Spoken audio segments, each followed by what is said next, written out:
이에 님시의 손자 여호사밧의 아들 예후가 요람을 배반하였으니 곧 요람이 온 이스라엘과 더불어 아람의 왕 하사엘과 맞서서 길랏 라못을 지키다가 아람의 왕 하사엘과 더불어 싸울 때에 아람 사람에게 부상한 것을 치료하려 하여 이스라엘로 돌아왔던 때라. 예후가 이르되 너희 뜻에 합당하거든 한 사람이라도 이 성에서 도망하여 이스라엘에 알리러 가지 못하게 하라 하니라. 예후가 병거를 타고 이스라엘로 가니 요람 왕이 거기에 누워 있었음이라. 유다의 왕 아하시아는 요람을 보러 내려왔더라. 이스라엘 망대에 파수꾼 하나가 서 있더니 예후의 무리가 오는 것을 보고 이르되 내가 한 무리를 보나이다 하니 요람이 이르되 한 사람을 말에 태워 보내어 맞이하여 평안하냐 묻게 하라 하는지라. 한 사람이 말을 타고 가서 만나 이르되 왕의 말씀이 평안하냐 하시더이다 하매 예후가 이르되 평안이 내게 상관이 있느냐 내 뒤로 물러나라 하니라. 파수꾼이 전하여 이르되 사자가 그들에게 갔으나 돌아오지 아니하나이다 하는지라. 다시 한 사람을 말에 태워 보내었더니 그들에게 가서 이르되 왕의 말씀이 평안하냐 하시더이다 하매 예후가 이르되 평안이 내게 상관이 있느냐 내 뒤를 따르라 하더라. 파수꾼이 또 전하여 이르되 그도 그들에게까지 갔으나 돌아오지 아니하고 그 병거 모는 것이 님시의 손자 예후가 모는 것 같이 미치게 모나이다 하니 요람이 이르되 메우라 하매 그의 병거를 메운지라. 이스라엘 왕 요람과 유다 왕 아하시아가 각각 그의 병거를 타고 가서 예후를 맞을세 이스라엘 사람 나봇의 토지에서 만나매 요람이 예후를 보고 이르되 예후야 평안하냐 하니 대답하되 내 어머니 이세벨의 음행과 술수가 이렇게 많으니 어찌 평안이 있으랴 하더라. 요람이 곧 손을 돌이켜 도망하며 아하시아에게 이르되 아하시아여 반역이로다 하니 예후가 힘을 다하여 활을 당겨 요람의 두 팔 사이를 쏘니 화살이 그의 염통을 꿰뚫고 나오매 그가 병거 가운데에 엎드러진지라. 예후가 그의 장관 빗갈에게 이르되 그 시체를 가져다가 이스라엘 사람 나봇의 밭에 던지라. 내가 기억하려니와 이전에 너와 내가 함께 타고 그의 아버지 아합을 쫓았을 때에 여호와께서 이같이 그의 일을 예언하셨느니라. 여호와께서 말씀하시기를 내가 어제 나봇의 피와 그의 아들들의 피를 분명히 보았노라. 여호와께서 또 말씀하시기를 이 토지에서 내게 갚으리라 하셨으니 그런즉 여호와의 말씀대로 그의 시체를 가져다가 이 밭에 던질지니라 하는지라. 북왕국 이스라엘의 아합 왕과 남왕국 유다의 여호사밧은 결혼을 통해 동맹을 맺음으로 서로 평화롭게 지냈습니다. 아합 왕은 이세벨과 결혼하여 아하시아와 여호람을 낳았고 그들은 순서를 따라 왕이 되었습니다. 유다의 여호사밧은 이세벨의 딸 그달랴를 며느리로 삼아 여호람과 결혼을 시켰고 여호람은 아하시아를 낳았습니다. 그러므로 북왕국 이스라엘은 아합 왕 아하시아 여호람으로 이어지고 남왕국 유다는 여호사밧 여호람 아하시아로 왕위가 이어집니다. 또 여호람이라는 말을 줄이면 요람이 되기에 본문에서 이스라엘 왕은 요람으로 유다 왕은 여호람으로 부르고 있습니다.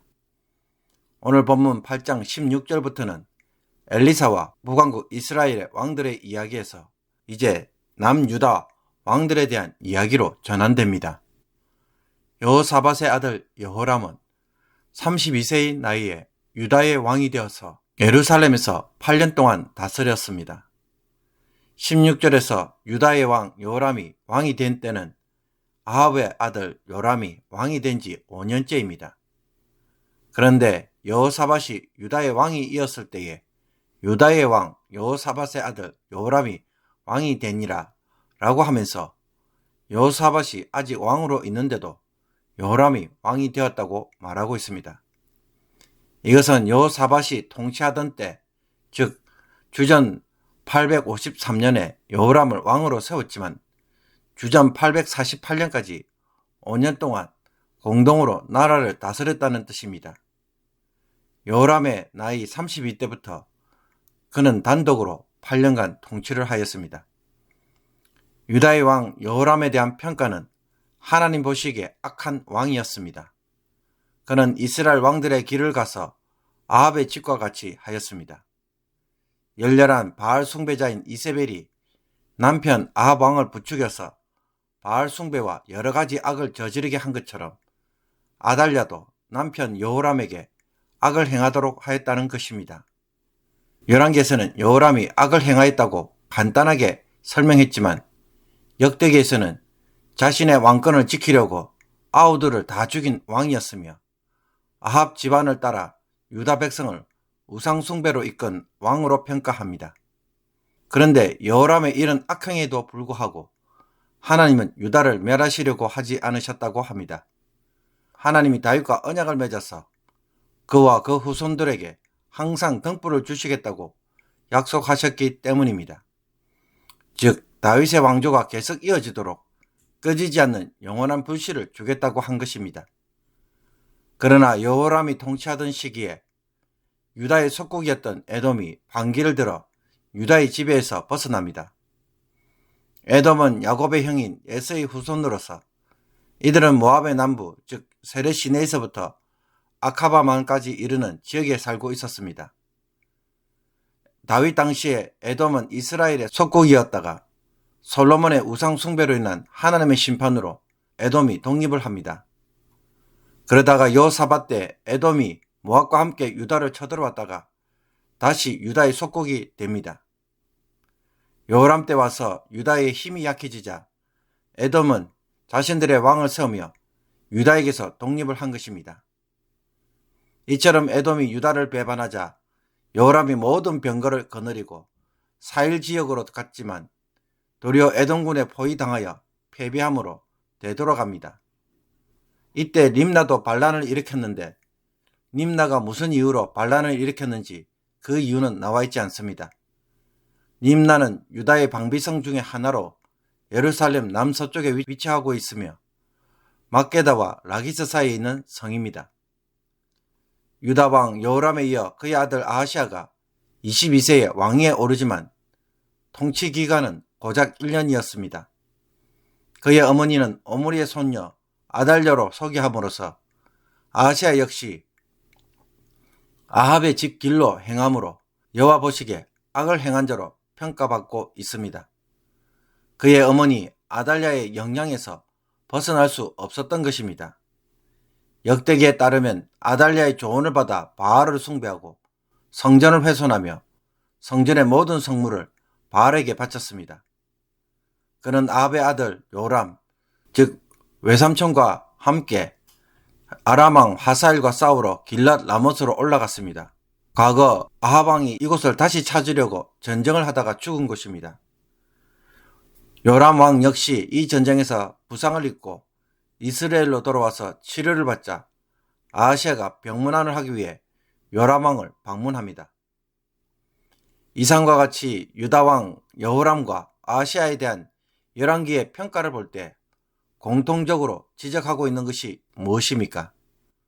두 왕 모두 이스라엘 왕들의 길을 가서 아합의 집과 같이 하였으니 아하시아가 아합의 집 길로 행하여 아합의 집과 같이 여호와 보시기에 악을 행하였으니 라고 하면서 아합 가문처럼 나라를 다스렸다는 것을 거듭 강조하고 있습니다.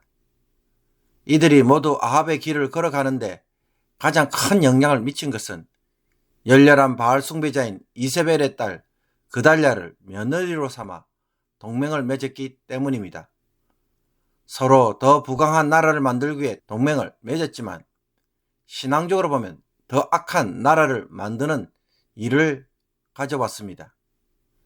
서로 전쟁을 하지 않아서 평화롭게 지내며 공동으로 적을 막을 수 있는 힘을 가졌지만 실제로는 나라의 힘이 약해져서 에돔과 림나가 배반을 하며 독립을 하였고 아람에게 빼앗긴 길랏 라못도 되찾지 못하는 모습을 보여줍니다.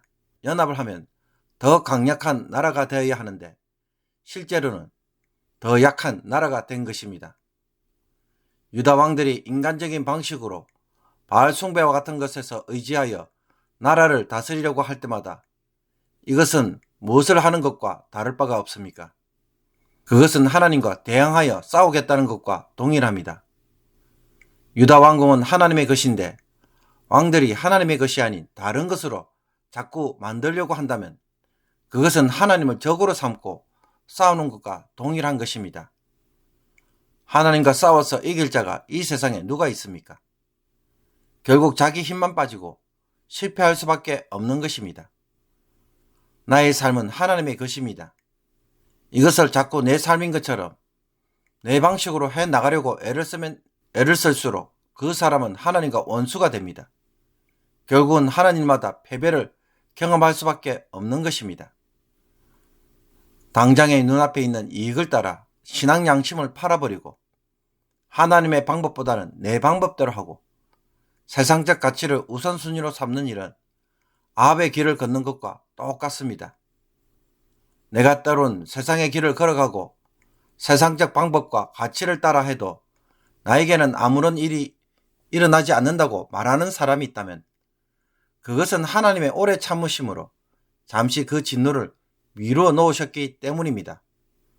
하나님은 여호람을 당장 죽이고 다윗 왕조를 끝내버리고 싶었지만 하나님이 다윗과 맺은 언약 때문에 긍휼을 베푸시고 인내하시는 것이지 그것을 용인하거나 용납해 주시는 것은 결코 아닌 것입니다. 하나님의 오래 참으심을 멸시하는 자는 더 큰 하나님의 심판만 가져올 뿐입니다. 그러므로 오늘 하루 우리의 삶 속에서 타협함으로 슬그머니 파고든 내 인간적인 방법이나 생각은 없는지 살펴보기를 원합니다. 나의 이익을 위해 허용된 제약은 반드시 나를 무너뜨리고 하나님으로부터 받은 복마저 상실하게 만듭니다. 당장의 이익 때문에 선택하고 따라간 것이 더 큰 희생과 고난을 가져올 수 있음을 회개하고 속히 돌이켜야 할 것입니다. 내 아내 아합 가문의 딸과 결혼한 것은 없는지 그 유혹이 있다면 과감하게 포기하고 하나님을 복으로 삼을 줄 아는 성도가 되기를 주님의 이름으로 축복합니다. 기도드리겠습니다. 하나님, 주의 말씀을 따르는 길보다 이 세상에 더 나은 길은 없다는 것을 고백하며 오늘도 따라가는 성도가 되게 하여 주옵소서. 좀 더 강한 나라를 만들기 위해 이세벨의 딸 그달랴와 결혼한 것이 사소한 일로 보이지만 이 작은 제약이 누룩처럼 퍼져나가며 이것 때문에 하나님이 주신 모든 복을 잃어버릴 수 있음을 깨닫고 오늘도 마음의 경계를 삼게 하옵소서. 그와 같은 죄를 허용하지 않도록 과감하게 단절하는 용기와 결단을 주옵소서. 아닌 것은 아니라고 말하고 행동함으로 하나님이 붙잡아 주시고 하나님이 복 주시는 성도들로 오늘도 세워지게 하옵소서. 예수 그리스도의 이름으로 기도합나이다. 아멘.